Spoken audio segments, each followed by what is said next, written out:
ಸಭೆ ಮಾಡಿದ್ದಾರೆ. CM DCM ಕೂಡ ಇಲ್ಲ ನಿರ್ವಹಣೆ ಆಗಿಲ್ಲ. ಅಸ್ಥಿರ ಆಗ್ತಾ ಇದೆಯಲ್ಲ ಆರೋಪ.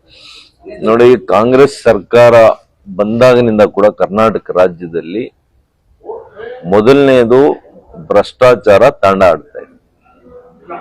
ಅದು ಜನಸಾಮಾನ್ಯರ ದಿನನಿತ್ಯದ ಜೀವನಕ್ಕೂ ಕೂಡ ತೊಂದರೆ ಆಗುವಷ್ಟರ ಮಟ್ಟಿಗೆ ಭ್ರಷ್ಟಾಚಾರ ಈ ರಾಜ್ಯದಲ್ಲಿ ತಾಂಡವಾಡ್ತಾ ಇರ್ತಕ್ಕಂಥದ್ದು ನಗ್ನ ಸತ್ಯ.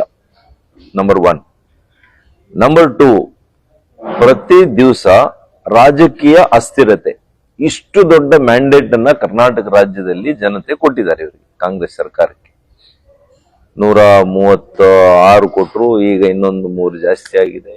2 ಇಂಡಿಪೆಂಡೆಂಟ್ಸ್, ಹೆಚ್ಚು ಕಡಿಮೆ 140 ಶಾಸಕರಿದ್ದರೂ ಕೂಡ ರಾಜಕೀಯ ಅಸ್ಥಿರತೆ ಮೂಲಕ ರಾಜ್ಯ ಇವತ್ತು ಹಾಳಾಗ್ತಾ ಇದೆ. ದಿನನಿತ್ಯ ಹಾರ್ಸ್ ಟ್ರೇಡಿಂಗ್ ತರ ನಡೀತಾ ಇದೆ ಇವತ್ತು. ಒಂದು ತಿಂಗಳು ಒಂದು ಲಾಬಿ ಅವರ ಕೈ ಮೇಲಾಗ್ತದೆ, ಇನ್ನೊಂದು ತಿಂಗಳಾಗುವಷ್ಟೊತ್ತಿಗೆ ಇನ್ನೊಬ್ಬರ ಕೈ ಮೇಲಾಗ್ತದೆ. ಅಂದ್ರೆ ಹಾರ್ಸ್ ಟ್ರೇಡಿಂಗ್ ಖಂಡಿತವಾಗಿಯೂ ಕೂಡ ನಮ್ಮ ರಾಜ್ಯದಲ್ಲಿ ನಡೀತಾ ಇದೆ. ಜನಸಾಮಾನ್ಯರ, ರೈತರ, ಪರಿಶಿಷ್ಟ ಜಾತಿ, ಪರಿಶಿಷ್ಟ ವರ್ಗದ, ಹಿಂದುಳಿದ ವರ್ಗದ ಜನತೆಯ ಅಭಿವೃದ್ಧಿ ಕುಂಠಿತ ಆಗಿದೆ.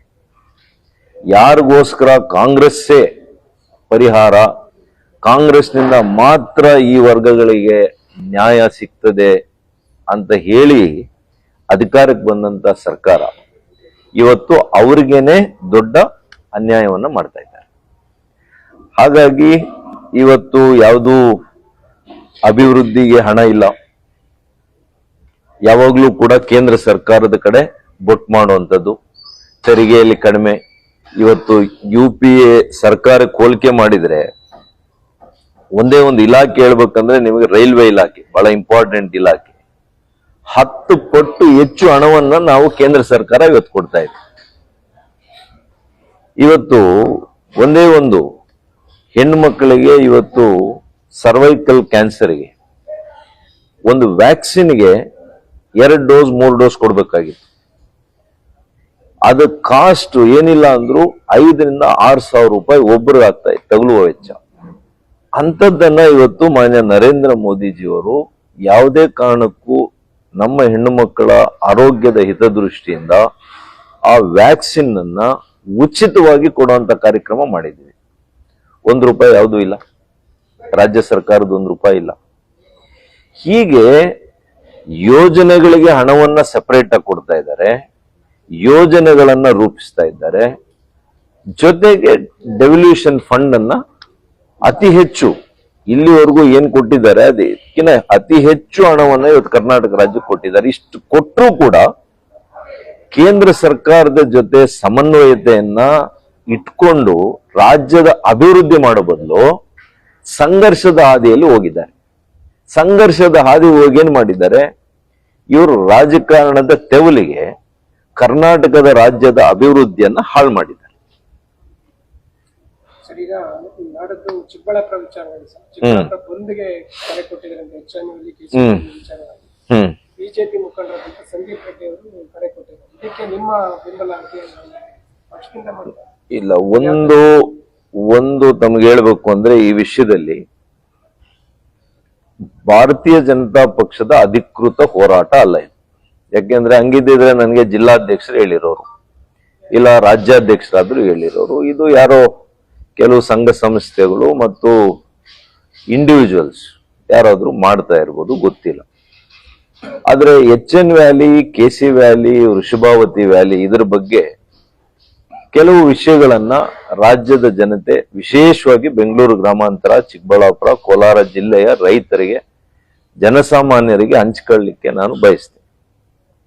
2013ರಲ್ಲಿ ನಾನು ಮೊದಲನೇ ಸಲ ಶಾಸಕನಾದಾಗ ಆಗಿನ ಪರಿಸ್ಥಿತಿ ಏನಿತ್ತು ಅಂದ್ರೆ ಅಂತರ್ಜಲ ಮಟ್ಟ ಎಷ್ಟು ಕುಸಿದೋಗಿತ್ತು ಅಂದ್ರೆ 1000ದಿಂದ 1500 ಅಡಿ ಅಂತರ್ಜಲ ಕುಸಿತ ಆಗಿತ್ತು. ಇವತ್ತು ಬೋರ್ವೆಲ್ ಹಾಕಿ ರೈತ ನೀರ್ ತೆಗೆದ್ರೆ ಆ ಒಂದು ಅಂತರ್ಜಲದಲ್ಲಿ ಅವನು ಪಂಪು ಮತ್ತು ಮೋಟರ್ ತಂದು ಅಳವಡಿಸುವಷ್ಟೊತ್ತಿಗೆ ನೀರು ಬತ್ತಿ ಹೋಗ್ತಾ ಇತ್ತು. ಎಷ್ಟೋ ಜನ ಆತ್ಮಹತ್ಯೆ ಮಾಡ್ಕೊಂಡಿರುವಂತ ಪ್ರಕರಣಗಳನ್ನ ನಾನು ನೋಡಿದ್ದೇನೆ. ಸಣ್ಣ ಮಕ್ಕಳನ್ನ ಬಿಟ್ಟು ತಂದೆ ಆತ್ಮಹತ್ಯೆಗೆ ಶರಣಾಗಿರೋದನ್ನ ನಾನು ಕಣ್ಣಾರೆ ನೋಡಿದ್ದೆ. ಇದು ನೋಡಿದ ಮೇಲೆ ಅವತ್ತು ಒಬ್ಬ ವಿಜ್ಞಾನಿ ಮತ್ತು ಒಬ್ಬ ಹಿರಿಯ IAS ಅಧಿಕಾರಿ ನನಗೆ ವಿಶ್ವದ ಇತರೆ ಕಡೆ ಈ ರೀತಿಯ 2 ಹಂತದಲ್ಲಿ ಶುದ್ಧೀಕರಣ ಮಾಡಿ ಕೊಳಚೆ ನೀರನ್ನ ನಗರ ಭಾಗದಿಂದ, ಅಂದ್ರೆ ಹತ್ರ ಇದ್ದಿದ್ದು ನಮಗೆ ನಗರ ಭಾಗ, ನಿಮಗೆ ಗೊತ್ತಿರಲಿ, ಇಡೀ ಕರ್ನಾಟಕ ರಾಜ್ಯದ ಎಲ್ಲ ಕಡೆ 2 ವಾಟರ್ ಬೇಸಿನ್ಸ್ ಇಂದ ನೀರು ಹಂಚಿಕೆ ಆಗ್ತದೆ. One is Krishna basin, another is Kaveri basin. ನಮ್ಮ ಈ 3 ಜಿಲ್ಲೆಗಳು, ನಾವು ಕಾವೇರಿ ಬೇಸಿನ್ ಅಲ್ಲೂ ಇಲ್ಲ, ಕೃಷ್ಣ ಬೇಸಿನ್ ಇಂದ ಕೂಡ ನಮಗೆ ನೀರು ಹಂಚಿಕೆ ಆಗಲ್ಲ. ನಾನು ಇದನ್ನ ಅನೇಕ ಬಾರಿ ವಿಧಾನಸೌಧದಲ್ಲಿ ಕೇಳಿದ್ದೀನಿ. ನಾವು ಕರ್ನಾಟಕ ರಾಜ್ಯದಲ್ಲೇ ಇದ್ದೀವ ಅಥವಾ ಕರ್ನಾಟಕ ರಾಜ್ಯದ ಹೊರಗಡೆ ಇದ್ದೀವ?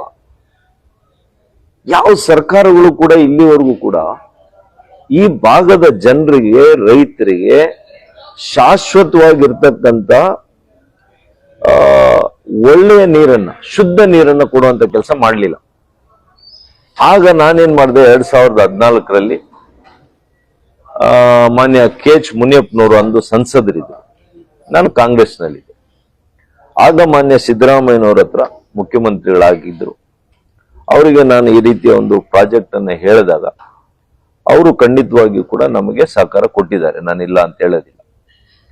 ಬಹುಶಃ ಅವರು ಅವತ್ತು ತಾತ್ವಿಕ ಒಪ್ಪಿಗೆ ಕೊಟ್ಟು ಹಣವನ್ನ ಕೊಡದೇ ಇದ್ದಿದ್ರೆ ಇವತ್ತು HN ವ್ಯಾಲಿ, KC ವ್ಯಾಲಿ ಇವೆಲ್ಲ ಆಗ್ತಾ ಇರಲಿಲ್ಲ.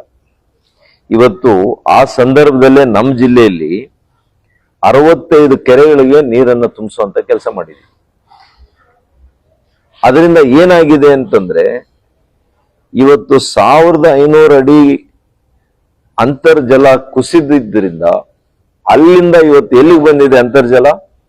200 ಅಡಿ 300 ಅಡಿ ನೀರು ಸಿಗ್ತಾ ಇದೆ, ಬೋರ್ವೆಲ್ ಹಾಕ್ಸಿದೆ. ಇದು ಉದ್ದೇಶ ಮಾಡಿದ್ದು ಕೂಡ 2 ಹಂತದಲ್ಲಿ ಶುದ್ಧೀಕರಣ ಮಾಡುವಂತ ಯೋಜನೆ ಏನಕ್ಕೆ ಅವತ್ತರಲ್ಲಿ ಮಾಡಿದ್ದು ಅಂದ್ರೆ, ಕೇವಲ ಕೆರೆಗಳಿಗೆ ನೀರನ್ನ ತುಂಬಿಸ್ಲಿಕ್ಕೆ, ಕುಡಿಲಿಕ್ಕಲ್ಲ. ಇದು ಕುಡಿಲಿಕ್ಕೆ ಯೋಗ್ಯ ಅಲ್ಲ ಅಂತ ಎಲ್ರಿಗೂ ಗೊತ್ತಿದೆ, ನಮಗೂ ಗೊತ್ತಿದೆ, ವಿಜ್ಞಾನಿಗಳಿಗೂ ಗೊತ್ತಿತ್ತು. ಅವತ್ತು ನಾವು ಆ ಯೋಜನೆಯನ್ನ ಮಾಡದೇ ಇದ್ದಿದ್ರೆ ಇನ್ ಯಾವ ಯೋಜನೆ ಕೂಡ ಇವತ್ತು ನೋಡಿ, 2 ವರ್ಷದಲ್ಲಿ ನಾವು ಎತ್ತಿನ ಹೊಳೆ ತರ್ತೇವೆ ಅಂತೇಳಿ ಯೋಜನೆಯನ್ನ ಪ್ರಾರಂಭ ಮಾಡಿದ್ವಿ. ನಾನು ಕಾಂಗ್ರೆಸ್ MLA, ನನ್ನ ಕ್ಷೇತ್ರದಲ್ಲೇ ಪೂಜೆ ಮಾಡಿದ್ವಿ. 2014ರಲ್ಲಿ ಲೋಕಸಭೆ ಚುನಾವಣೆಗೆ ಮುಂಚೆ ಮಾನ್ಯ ಮೊಯ್ಲಿ ಅವರು ಅವ್ರ ಚುನಾವಣೆಗೆ ಮುಂಚೆ ನಮ್ಮಲ್ಲೇನೆ ಒಂದು 50,000 ಜನ ಸೇರಿಸಿ ಕಾರ್ಯಕ್ರಮ ಮಾಡಿದ್ವಿ. ಈಗ ಎಷ್ಟು ವರ್ಷ ಆಯ್ತು? 12 ವರ್ಷ ಆಯ್ತು. 8,000 ಕೋಟಿಗೆ ಪ್ರಾರಂಭ ಆದಂತ ಯೋಜನೆ ಎತ್ತಿನೊಳೆ. ಇದನ್ನು ರೂಪಿಸಿದವರು ಯಾರು? ಬಿಜೆಪಿ ಸರ್ಕಾರ. ಮಾನ್ಯ ಸದಾನಂದ ಗೌಡರು ಮುಖ್ಯಮಂತ್ರಿಗಳು, ಮಾನ್ಯ ಬಸವರಾಜ ಬೊಮ್ಮಾಯಿರವರು ಒಬ್ಬ ಇಂಜಿನಿಯರು, ವೃತ್ತಿಯಲ್ಲಿ ಅಪಾರ ಅನುಭವ ಇರತಕ್ಕಂಥವ್ರು ನೀರಾವರಿ ಕ್ಷೇತ್ರದಲ್ಲಿ, ಮತ್ತು ಭಾರಿ ನೀರಾವರಿಯ ಸಚಿವರಿದ್ರು. ಅವರು ಇದನ್ನ ಅರ್ಥ ಮಾಡಿಕೊಂಡು ಈ ಯೋಜನೆಯನ್ನ ರೂಪಿಸಿ ಆಡಳಿತ ಅನುಮೋದನೆ ಕೂಡ ನಮ್ಮ ಸರ್ಕಾರದಲ್ಲಿ ಆಗಿದ್ದಿತ್ತು 2012. ಅಫ್ಕೋರ್ಸ್ ಅವ್ರ ಸರ್ಕಾರ ಬರಲಿಲ್ಲ ಅವತ್ತು ಬಿಜೆಪಿಯಲ್ಲಿ 13ರಲ್ಲಿ. ಕಾಂಗ್ರೆಸ್ ಸರ್ಕಾರ ಬಂದ ಮೇಲೆ 14ನೇ ಇಸವಿಯಲ್ಲಿ ಇದನ್ನ ಭೂಮಿ ಪೂಜೆಯನ್ನ ಮಾಡಿದ್ರು. 8,000 ಕೋಟಿ ಅಂತ ಏನ್ ಅಂದಾಜು ವೆಚ್ಚ ಮಾಡಿದ್ರು, 14,000 ಕೋಟಿ. ಇವತ್ತು ಸುಮಾರು 30,000 ಕೋಟಿ ಅಂತ ಹೇಳ್ತಾ ಇದ್ದಾರೆ. ಇನ್ನು ಇದು ಎಷ್ಟಾಗುತ್ತೋ ಗೊತ್ತಿಲ್ಲ. ಇನ್ನು ಕೂಡ ಇದು ಎಲ್ಲಿದೆ? ಅಲ್ಲೇ ಇದೆ, ನಮ್ಮ ಹಾಸನ ಜಿಲ್ಲೆ, ಚಿಕ್ಕಮಗಳೂರು ಜಿಲ್ಲೆ ಈ ಕಡೆನೇ ಇದೆ. ಇನ್ನು ಕೂಡ ಈ ಕಡೆಗೆ ಬರ್ಲಿಲ್ಲ, ಇನ್ನು ಅಲ್ಲೇ ಇದೆ. ಹಾಗಾಗಿ ಈ ಸರ್ಕಾರಕ್ಕೆ ನಿಜವಾದಂತ ಬದ್ಧತೆ ಇದ್ದಿದ್ರೆ, ನಾನು ಹೇಳುವಂಥದ್ದು ಇಷ್ಟು ವರ್ಷಗಳು ಬೇಕಾಗಿರ್ಲಿಲ್ಲ. ಯಾಕೆಂದ್ರೆ ಸುಮಾರು 70-80 ಲಕ್ಷ ಜನ ಕುಡಿಯೋ ನೀರಿಲ್ಲ, ನೀರಾವರಿಗೆ ನೀರಿಲ್ಲ, ಕೃಷಿಗೆ ನೀರಿಲ್ಲ. ಇಡೀ ರಾಜ್ಯದಲ್ಲಿ ಅತ್ಯಂತ ಪ್ರಗತಿಪರ, ಕಷ್ಟಪಟ್ಟು ಬೆವರು ಸುರಿಸಿ ಇವತ್ತು ಇರ್ತಕ್ಕಂಥ ರೈತರು ಎಲ್ಲಾದ್ರೂ ಇದ್ರೆ ಅದು ಈ ಭಾಗದ ರೈತ. ಹೂವನ್ನು ಬೆಳೀತಾರೆ, ತರಕಾರಿ ಬೆಳೀತಾರೆ, ಹಣ್ಣನ್ನು ಬೆಳೀತಾರೆ, ರೇಷ್ಮೆ ಬೆಳೀತಾರೆ. ಇದು ಇಡೀ ನಾಡಿಗೆ ಇವತ್ತು ಅವ್ರು ಕೊಡ್ತಾ ಇದ್ದಾರೆ. ಮೊನ್ನೆ ಒಂದೇ ಒಂದು ಫೆಬ್ರವರಿ 14ನೇ ತಾರೀಕು 6 ದಶಲಕ್ಷ ಗುಲಾಬಿ ಹೂವನ್ನ ರಫ್ತಾಗಿದೆ ನಮ್ಮ ಚಿಕ್ಕಬಳ್ಳಾಪುರದಿಂದ. ಇದೆಲ್ಲ ಹೆಂಗಾಯ್ತು? ಇದೇ ನೀರ್ ಬಂದಿದ್ರಿಂದ ಎಚ್ ಎನ್ ವ್ಯಾಲಿ. ನೀರು ಬರ್ತಾ ಇದೆ ಅನ್ನುವಂಥದ್ದು. ಇದು ಕುಡಿಲಿಕ್ಕೆ ಯೋಗ್ಯ ಅಲ್ಲ. ಇದು ಖಂಡಿತವಾಗಿಯೂ ನಾನು ಹೇಳ್ತಾ ಇದ್ದೀನಿ, ಕುಡಿಲಿಕ್ಕೆ ಯೋಗ್ಯ ಇಲ್ಲ. ನಾನು ಇವ್ರಿಗೆ ಏನ್ ಹೇಳ್ತಾ ಇದ್ದೀನಿ, ನಮ್ಮ ಸರ್ಕಾರ ಇದ್ದಾಗ ನಾನು ಸಚಿವನಿದ್ದೆ, ಇನ್ನು ನಮಗೆ ಬೇರೆ ನೀರು ಬರ್ಲಿಲ್ಲ. ಎತ್ತಿನೊಳೆ ಬಂದಿದ್ರೆ ಇಷ್ಟೊತ್ತಿಗೆ ಇದನ್ನ ಯಾರು ಬಳಸ್ತಾ ಇರ್ಲಿಲ್ಲ. ಇದು ಕೇವಲ ಕೆರೆಗಳು ತುಂಬಿಸ್ಲಿಕ್ಕೆ, ಅಂತರ್ಜಲ ವೃದ್ಧಿ ಮಾಡ್ಲಿಕ್ಕೆ ಅಷ್ಟೇ ಉಪಯೋಗ ಮಾಡ್ತಾ ಇದ್ವಿ. ಅಷ್ಟೊತ್ತಿಗೆ ನಾವು ಎತ್ತಿನೊಳೆ ನಾವು ಇಷ್ಟೊತ್ತಿಗೆ ನೀರು ತಂದಿದ್ರೆ ಯಾರಿಗೂ ಸಮಸ್ಯೆ ಆಗ್ತಾ ಇರ್ಲಿಲ್ಲ. ನಮ್ಮ ಸರ್ಕಾರ ಬಂದಾಗ ಕೋವಿಡ್ ಇದ್ರೂ ಕೂಡ ನಾವು 5-6 ಸಾವಿರ ಕೋಟಿ ರೂಪಾಯಿಗಳನ್ನ ಅನುದಾನ ಕೊಟ್ವಿ. ನಾವು 22ರಲ್ಲಿ 3,000 ಕೋಟಿಯನ್ನ ಮಾನ್ಯ ಬೊಮ್ಮಾಯಿ ಅವರ ಕೈಯಲ್ಲಿ ರಿಲೀಸ್ ಮಾಡಿಸಿದೆ. ಹಾಗಾಗಿ ಇವತ್ತು ನಾನು ಇಷ್ಟೇ ಹೇಳೋದು, ಎತ್ತಿನಹೊಳೆ ಯೋಜನೆ ನೀರನ್ನ ಅತಿ ವೇಗವಾಗಿ ಕಾಮಗಾರಿಯನ್ನು ಮುಗಿಸಿ ನೀವು ಈ ಭಾಗದ ರೈತರ ಋಣವನ್ನ ತೀರಿಸ್ಕೋಬೇಕು ಕಾಂಗ್ರೆಸ್ ಸರ್ಕಾರ. ನಂಬರ್ 1. ನಂಬರ್ 2, ಅಲ್ಲಿವರೆಗೂ ಕೂಡ ನಾನು ಬಹಳ ಸ್ಟಡಿ ಮಾಡಿದ್ದೀನಿ. ಸುಮ್ಮನೆ ರಾಜಕಾರಣದ ತೆವಲಿಗೋಸ್ಕರ ನಾನು ಹೋರಾಟ ಮಾಡೋದು ಇದೆಲ್ಲ ಮಾಡ್ಲಿಕ್ಕೆ ಹೋಗಲ್ಲ. ಇವತ್ತು ಸಲ್ಯೂಷನ್ ಬೇಕು ನಮಗೆ. ಸಲ್ಯೂಷನ್ ಏನಿದೆ?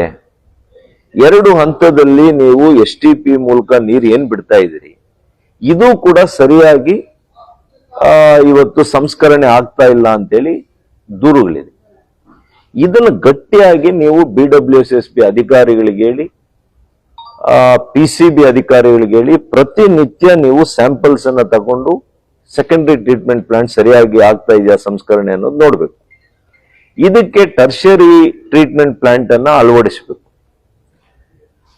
ಮತ್ತು ನಿಮ್ಗೆ ಗೊತ್ತಿರಲಿ, ಇವತ್ತು ಪ್ರಪಂಚದಲ್ಲಿ ಸಿಂಗಪೂರ್ನಲ್ಲಿ ಇದೇ ಕೊಳಚೆ ನೀರನ್ನ ಪೋರ್ಟಬಲ್ ಡ್ರಿಂಕಿಂಗ್ ವಾಟರ್ ಅಂದ್ರೆ ಕುಡಿಲಿಕ್ಕೆ ಕೂಡ ಉಪಯೋಗ ಮಾಡುವಷ್ಟರ ಮಟ್ಟಿಗೆ ಅವರು 3ನೇ ಹಂತದ ಶುದ್ಧೀಕರಣಕ್ಕೆ ಮಾತ್ರ ಆಗಲ್ಲ, ಅದಾದ ಮೇಲೆ ಅಲ್ಟ್ರಾ ಫಿಲ್ಟ್ರೇಷನ್ ಅಂತ ಒಂದು ಮೆಥಡ್ ಇದೆ ಸೈಂಟಿಫಿಕಲಿ. ಅದನ್ನು ಮಾಡಿದಾಗ ಕುಡಿಲಿಕ್ಕೆ ಯೋಗ್ಯ ಆಗ್ತದೆ. ಅದನ್ನು ಎಲ್ಲಿಗೆ ಹೋಲಿಕೆ ಮಾಡಿದ್ದಾರೆ ಅಂದ್ರೆ ಫ್ಲೋಯಿಂಗ್ ರಿವರ್ಗೆ, ಹರಿಯುವ ನದಿಗೆ ಹೋಲಿಕೆ ಮಾಡಿದ್ದಾರೆ. ಅದರ ಗುಣ ಇದು ಅದಕ್ಕಿಂತ ಚೆನ್ನಾಗಿದೆ ಅಂತ ಕೂಡ ಹೇಳಿದ್ದಾರೆ ಸಿಂಗಪುರ್ನಲ್ಲಿ. ಮತ್ತು ನಮೀಬಿಯಾದಲ್ಲಿ ಕೂಡ 50 ವರ್ಷದಿಂದ ಇದೇ ರೀತಿ ಅವರು ಉಪಯೋಗ ಮಾಡ್ತಾ ಇದ್ದಾರೆ. ಸಲ್ಯೂಷನ್ಸ್ ಇದೆ. ಇವತ್ತಿನ ಸೈನ್ಸ್, ಇವತ್ತು ತಂತ್ರಜ್ಞಾನ, ಇದನ್ನು ಉಪಯೋಗ ಮಾಡಿ ನೀವು ಮಾಡಲಿಕ್ಕೆ ಅವಕಾಶ ಇದೆ. ನಿಮಗೆ ಬದ್ಧತೆ ಬೇಕು, ರಾಜಕೀಯ ಬದ್ಧತೆ ಬೇಕು, ಈ ಜನರ ಬಗ್ಗೆ ನಿಮಗೆ ಜವಾಬ್ದಾರಿ ಬೇಕು. ಇದನ್ನ ನೀವು ಮಾಡದೇ ಇದ್ರೆ ಕಾಂಗ್ರೆಸ್ ಸರ್ಕಾರನ ಜನ ಕ್ಷಮಿಸಲ್ಲ. ಮತ್ತು ನಾನು ಇಷ್ಟೇ ಹೇಳ್ತೇನೆ, ಬಂದು ಸಲ್ಯೂಷನ್ ಅಲ್ಲ, ಹೋರಾಟ ಮಾಡಲೇಬೇಕು. ನಾವು ಹೋರಾಟ ಮಾಡದೇ ಇದ್ರೆ ಈ ಕಾಂಗ್ರೆಸ್ ಸರ್ಕಾರ ಮಾಡೋದಿಲ್ಲ. ಇವತ್ತು PUC ಎಕ್ಸಾಮ್ಸ್ ನಡೀತಾ ಇದೆ, 10ನೇ ಕ್ಲಾಸ್ ಎಕ್ಸಾಮ್ಸ್ ನಡೀತಾ ಇದೆ. ರೈತರ ಬದುಕು ಹೆಂಗಿದೆ? ದಿನಗೂಲಿ ಕೆಲಸ ಮಾಡುವಂತವ್ರು, ಬೀದಿ ಬದಿ ವ್ಯಾಪಾರಿಗಳು, ನಾವು ಒಂದ್ ದಿವಸ ಬಂದ್ ಮಾಡೋದ್ರಿಂದ ಎಷ್ಟು ನಷ್ಟ ಈ ಜಿಲ್ಲೆಯಲ್ಲಿ. ಹೋರಾಟ ಮಾಡಿ, ಅನೇಕ ರೀತಿಯಲ್ಲಿ ಹೋರಾಟಗಳಿದೆ. ಇವತ್ತು ಉಪವಾಸ ಸತ್ಯಾಗ್ರಹ ಮಾಡ್ಬೋದು. ನಾವು ಹೋರಾಟ ಅಂದಾಗ ನಮಗದ್ರ ಕಷ್ಟ ಅರ್ಥ ಆಗ್ಬೇಕು, ಜನಕ್ಕೆ ಕಷ್ಟ ಕೊಡೋದಲ್ಲ.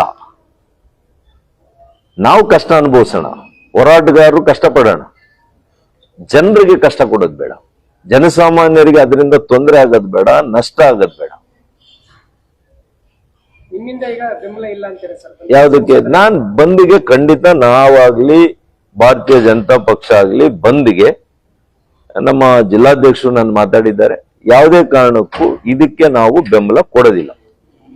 ಹೋರಾಟ ಮಾಡ್ತೇವೆ.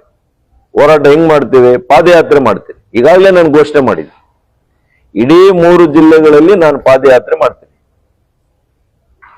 ಮುಂದಿನ ದಿನಗಳಲ್ಲಿ ನಾನು ಆಗ್ತೇನೆ.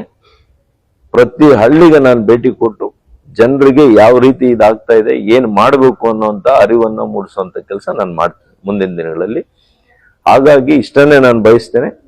ಪೊಲೀಸ್ನವ್ರಿಗೂ ನಾನು ಇಷ್ಟನ್ನೇ ಹೇಳ್ತೇನೆ, ಆದಷ್ಟು ಈ ಬಂದ್ಗೆ ದಯವಿಟ್ಟು ಯಾರು ಕರೆದಿದ್ದಾರೆ ಇದರದೆಲ್ಲ ಕೂಡ ತಾವು ಗಮನಿಸಿ ಜನಸಾಮಾನ್ಯರಿಗೆ ತೊಂದರೆ ಆಗದಿರೋ ಇರೋ ರೀತಿಯಲ್ಲಿ, ನಷ್ಟ ಆಗದಿರೋ ರೀತಿಯಲ್ಲಿ ಕ್ರಮವನ್ನು ವಹಿಸಬೇಕು.